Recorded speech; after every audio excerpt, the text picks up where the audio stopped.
Lululemon. US growth is continuing to slow, but the athletic apparel retailer is making big gains abroad, leading to a 9% increase in sales year over year. The yoga pants company on Thursday beat Wall Street's expectations on the top and bottom lines and said it's pleased with the start to the holiday season. Here's how Lululemon performed in its fiscal third quarter compared with what Wall Street was anticipating.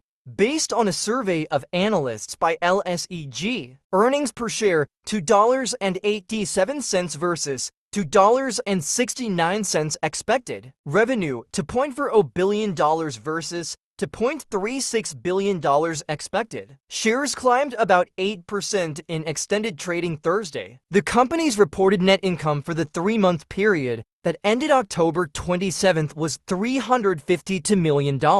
Or $2.87 per share, compared with $249 million, or $1.96 per share, a year earlier. Sales rose to $2.40 billion, up about 9% from $2.20 billion a year earlier. For the all-important holiday shopping quarter, Lululemon is expecting revenue to be between $3.48 billion and $3.51 billion, representing growth of 8% to 10% from the prior year.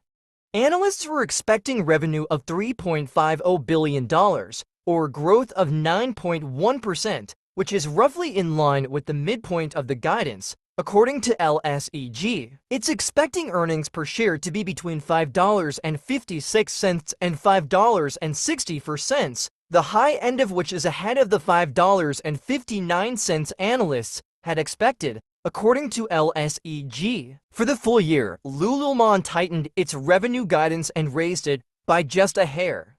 It now expects fiscal 2020 for revenue to come in between $10.45 billion and $10.49 billion, compared to previous guidance of between $10.38 billion and $10.48 billion. The outlook would top the $10.44 billion that Wall Street had expected, according to LSG. It's expecting earnings per share to be between $14.08 and $14.16, ahead of the $13.97 that analysts had expected.